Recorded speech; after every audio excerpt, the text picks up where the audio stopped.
Bienvenue sur le podcast du Cluster maritime français dédié à la croissance bleue. Retrouvez à chaque épisode un nouvel invité autour d'une thématique maritime. Alors aujourd'hui, j'ai le plaisir de recevoir Philippe Renaudin.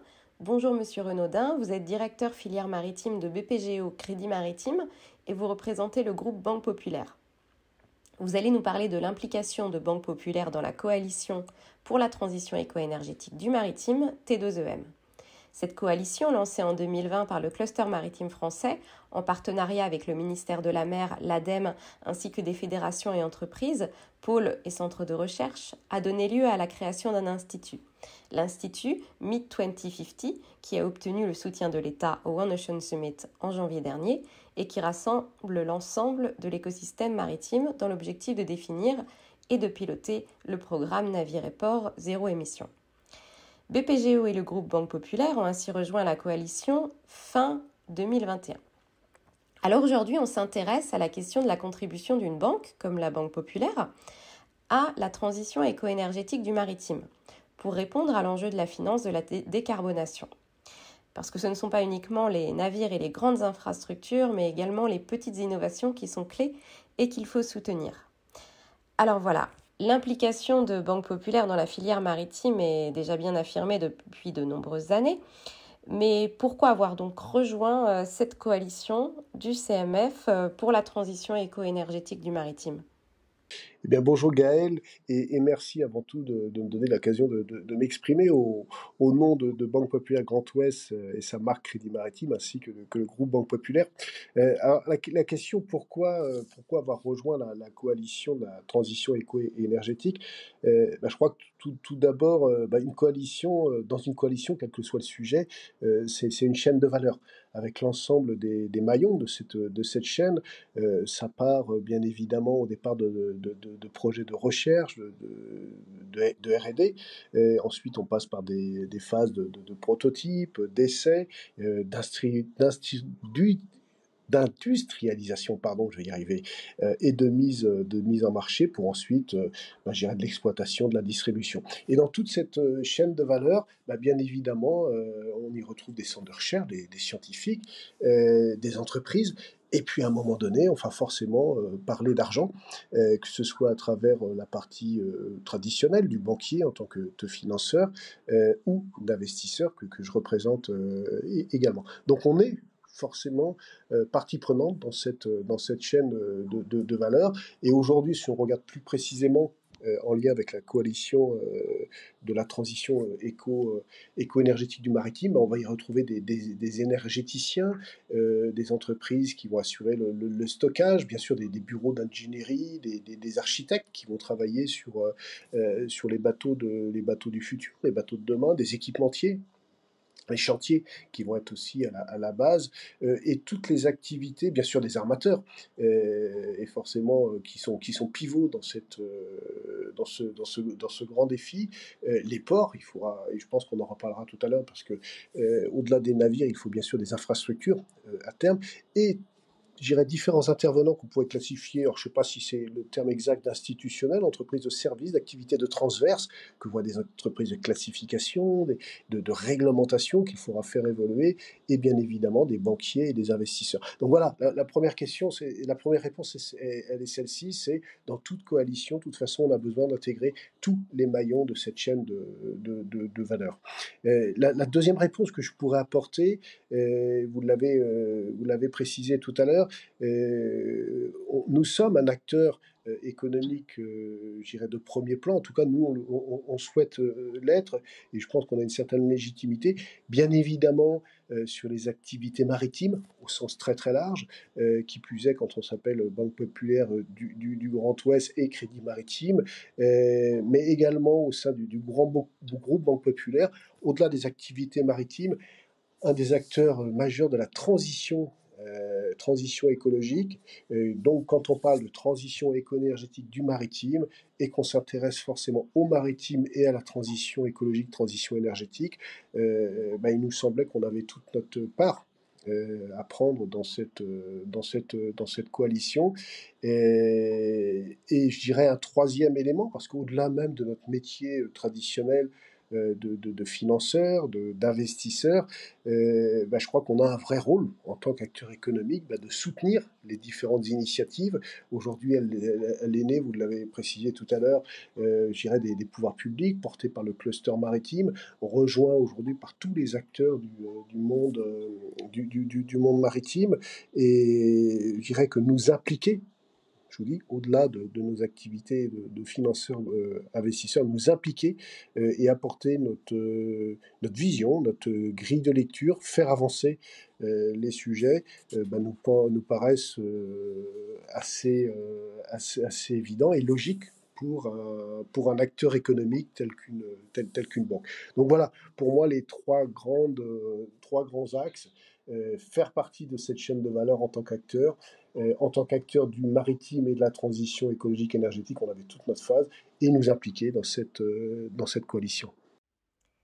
Et quelle est votre vision des enjeux et objectifs de la coalition T2EM? Croyez-vous que nous pourrons ainsi relever ensemble le grand défi de la transition éco-énergétique du maritime? Je dirais qu'il y a urgence.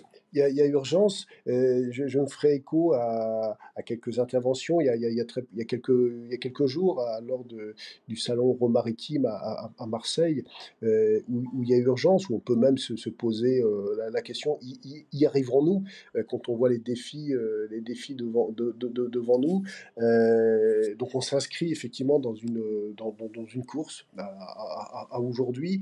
On le sait, hein, il y a quelques chiffres qui nous permettent quand même de positionner les enjeux. On sait qu'aujourd'hui, plus de 90% des biens sont transportés par voie maritime, même si aujourd'hui, uniquement, et quand je dis uniquement, je pèse mon mot, je pense qu'il faut le relativiser, uniquement 3% des émissions de gaz à effet de serre proviennent du transport maritime.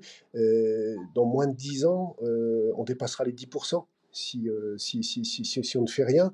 Je crois que ça représente déjà plus ou moins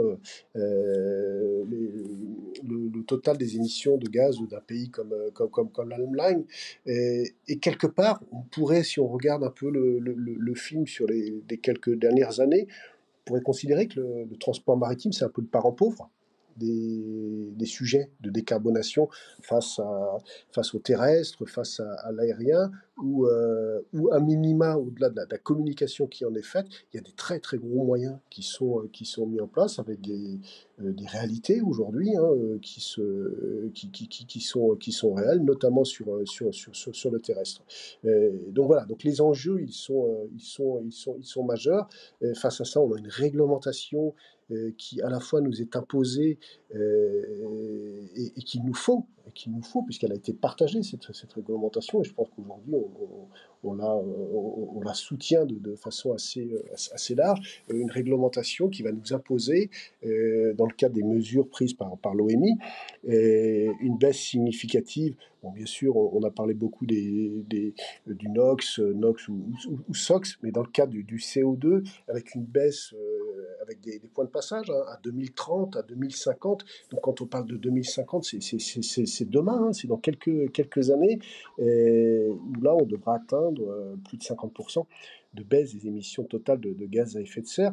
Alors c'est d'autant plus vrai quand je dis c'est demain, quand on regarde la temporalité pour investir, puisqu'on est sur des investissements qui sont longs, avec des technologies ou des techniques qui ne sont pas forcément encore toujours maîtrisées, et par rapport à la durée de vie d'un bien, quand on parle d'un véhicule terrestre, sa durée de vie, on va dire de façon optimale, elle est de l'ordre de quelques années. Quand on parle d'un navire, elle est de quelques dizaines d'années. Donc aujourd'hui, on le sait d'ores et déjà, que les bateaux que nous construisons aujourd'hui, qui ne répondent pas encore à la problématique de la décarbonation, ce sont des navires qui, dans 15, 20 ans, 25 ans, seront toujours en activité.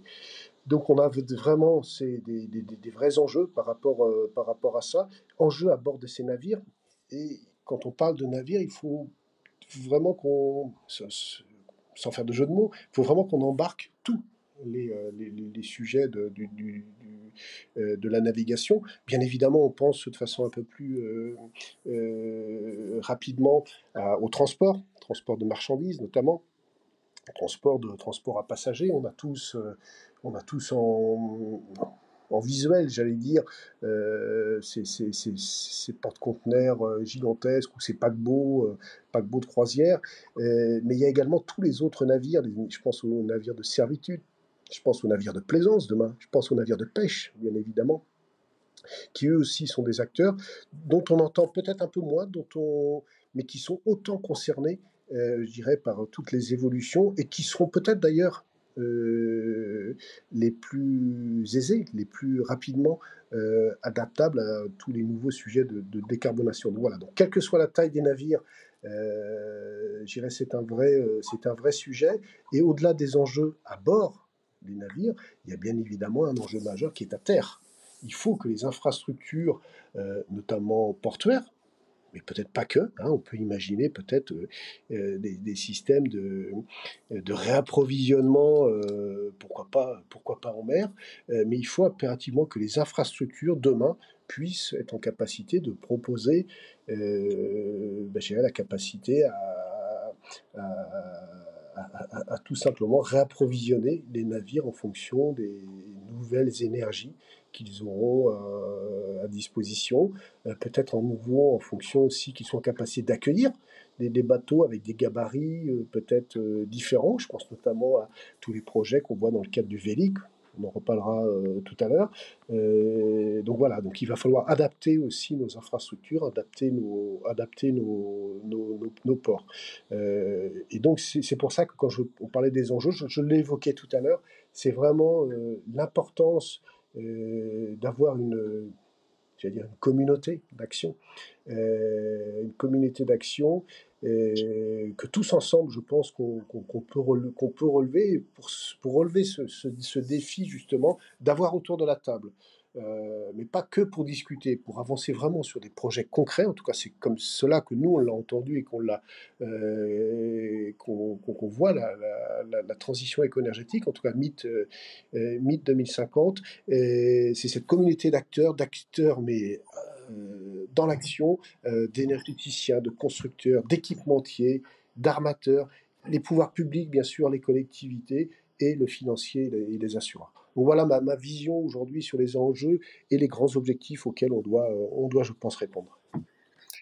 D'accord, vous l'avez dit, oui, l'enjeu est grand, l'échéance est courte et il y a beaucoup à faire. De nombreux projets sont déjà lancés, hein, que ce soit au niveau des navires, des infrastructures, et des petites innovations. Quelle est votre vision à vous des innovations justement portées par les acteurs de la filière maritime en France? Avez-vous déjà soutenu, accompagné des acteurs dans le développement de ces innovations? Alors déjà, moi, je pourrais dire que je suis déjà bluffé. Moi, je suis bluffé. Alors, je suis très régulièrement dans les régions aux côtés des acteurs, des entreprises du monde maritime. Et là, quel que soit le sujet, que ce soit en lien avec le transport de marchandises, de bateaux à passagers, bateaux de pêche, bien sûr, et voir la plaisance, moi, je suis bluffé par le nombre de projets qui sont portés par nos PME, voire parfois par des TPE. Alors tous les projets n'aboutiront pas, mais il y a foison aujourd'hui, ça bouillonne vraiment de projets. Au-delà de projets qui sont portés aussi par des grosses entreprises dont on a besoin, notamment dans le domaine des énergéticiens de propulsion. Les énergies nouvelles, on les voit aujourd'hui à travers un grand sujet comme l'hydrogène, alors qu'il n'est pas que en lien avec la partie mobilité, donc le transport. Aujourd'hui, on fonde beaucoup d'espoir sur l'hydrogène, et notamment l'hydrogène vert, l'hydrogène propre. On voit des initiatives, des solutions à travers du solaire, donc pourquoi pas pour d'autres applications, même si on imagine mal propulser un navire uniquement au solaire, mais en tout cas pour partie de ses besoins, ça peut être un bout de réponse. Les biocarburants. Les biocarburants sont aujourd'hui un sujet sur lequel, je dirais, il y a beaucoup d'intérêt qui se porte, parce qu'au-delà même d'une nouvelle énergie pour propulser les nouveaux bateaux, il semblerait que ça puisse aussi être une solution dans le cadre du rétrofit des bateaux anciens. Et ça, c'est un véritable enjeu également. Je le disais tout à l'heure, aujourd'hui, la durée de vie d'un bateau, on va être sur du 20, 25, 30 ans. Et les bateaux qu'on fabrique aujourd'hui, qu'on a fabriqués il y a quelques années, il faut aussi qu'on puisse leur trouver des solutions pour qu'ils soient moins énergivores et en tout cas moins pollueurs de façon assez rapide. Donc on peut imaginer que le biocarburant puisse être une solution à minima transitoire, peut-être même durable, mais à minima transitoire, et pour permettre de rétrofiter ces bateaux. Et enfin, quand on parle d'innovation, tel qu'on le voit aujourd'hui, il y a beaucoup de sujets en lien avec le vélic. Hein, le vélic, notamment quand on est sur des territoires comme les Pays de Loire, la Bretagne, on a, que ce soit en termes d'équipementiers, pour demain proposer des nouvelles solutions pour le transport vélic, ou d'armateurs qui s'intéressent au vélic, il y a beaucoup de sujets. Donc voilà, donc l'énergie, c'est une véritable innovation, on voit qu'il y a beaucoup de sujets. Beaucoup d'innovations également qu'on voit dans le cadre de l'équipement. L'équipement, alors ça va de par des nouvelles carènes qui peuvent être dessinées de façon peut-être plus optimale.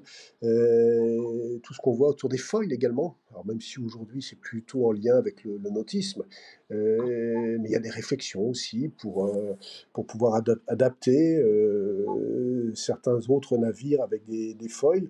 Et tout ce qui est en lien aussi avec l'optimisation du routage. Au-delà, comme on dit souvent, la meilleure des énergies, c'est celle qu'on ne consomme pas. Et l'optimisation du routage, aujourd'hui, peut permettre de faire gagner 15-20% d'économie de carburant. Donc c'est une vraie... ça participe en tout cas à la solution. Et sans rentrer après dans le détail de tout ce qui est transmission également, où on voit des sujets innovants de par les systèmes d'hélices.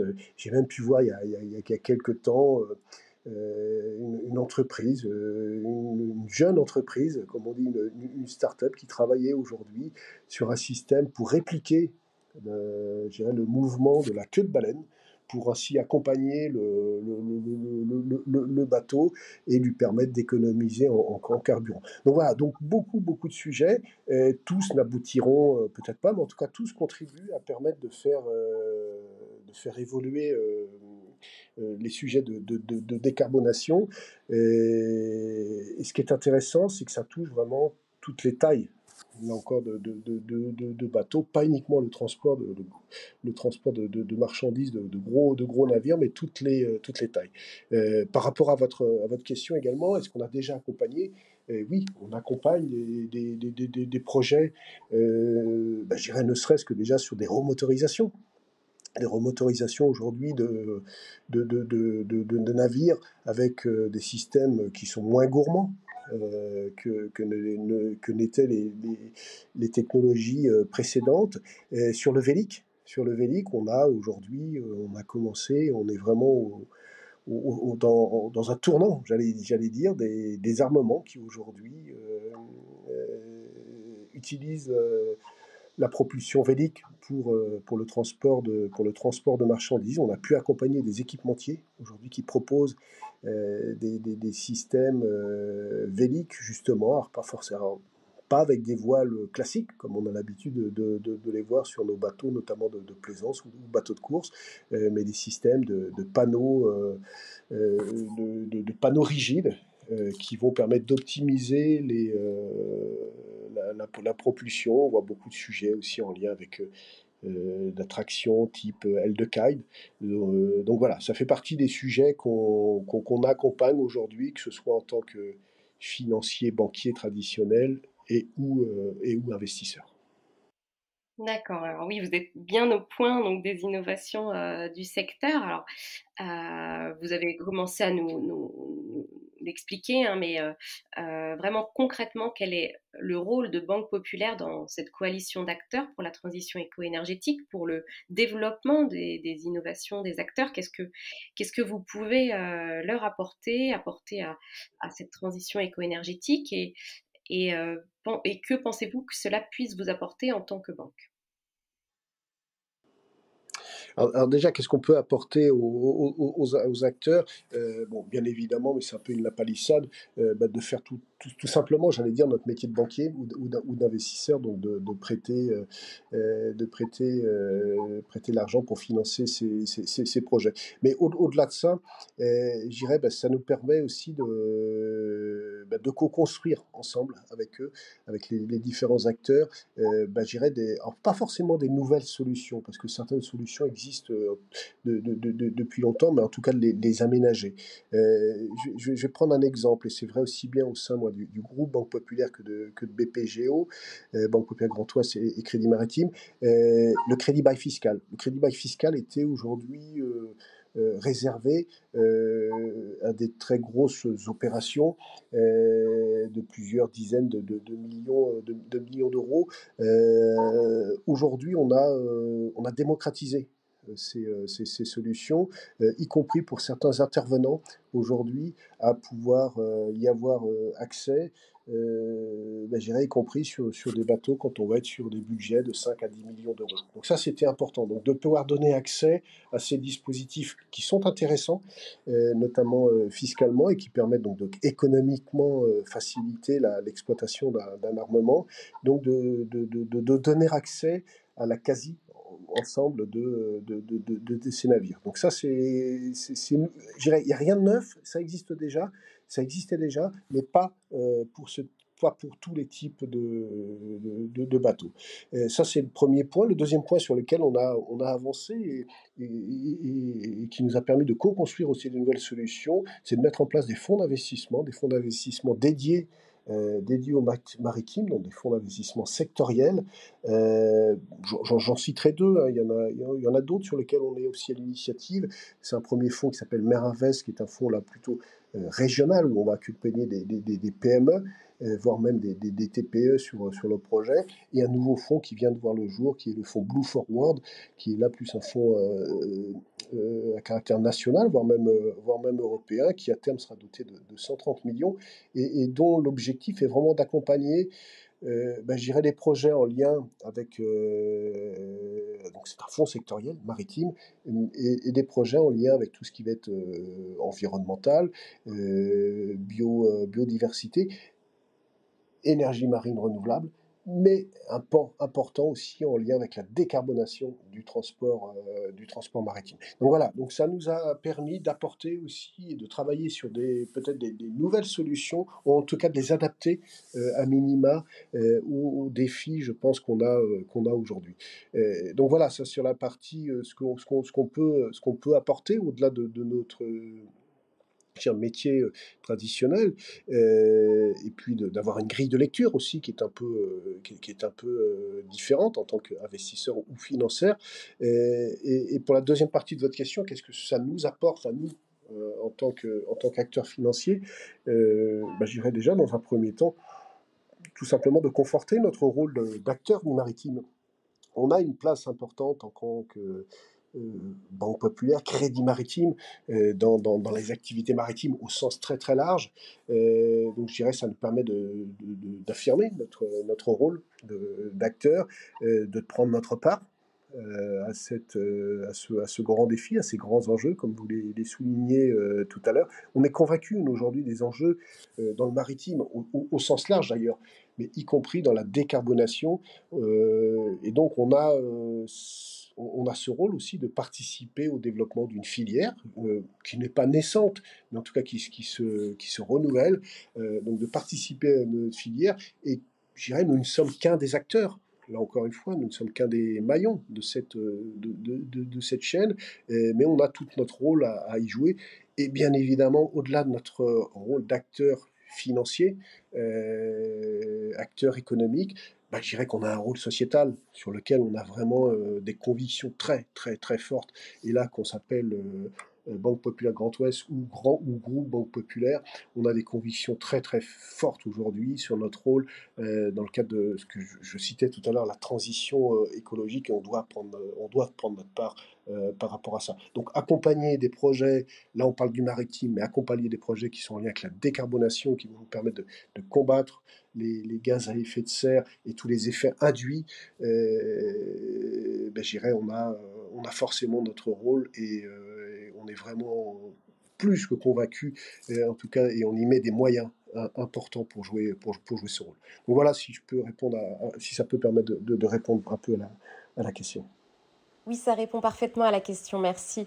Alors si je comprends bien, le groupe Banque Populaire permet avec les fonds d'investissement de financer des nouvelles solutions, des leviers, de développer de nouvelles technologies. C'est au cœur de la réindustrialisation et du développement d'une offre française et on comprend là à quel point votre participation à cette coalition d'acteurs est essentielle pour relever le défi donc de transition éco-énergétique du maritime dans l'objectif qui est celui du cluster maritime français d'arriver à une croissance bleue durable et responsable. Donc voilà, on est en plein cœur. Je vous remercie. Merci à vous Gaël en tout cas, merci beaucoup à vous et au cluster pour porter effectivement et à tous les acteurs du maritime. Encore merci à vous, merci à la BPGO Crédit Maritime, au groupe Banque Populaire pour leur participation active aux travaux de la coalition T2EM et plus globalement à ceux du cluster maritime français. Tous les podcasts du cluster maritime français sont à retrouver sur notre chaîne YouTube. À très bientôt.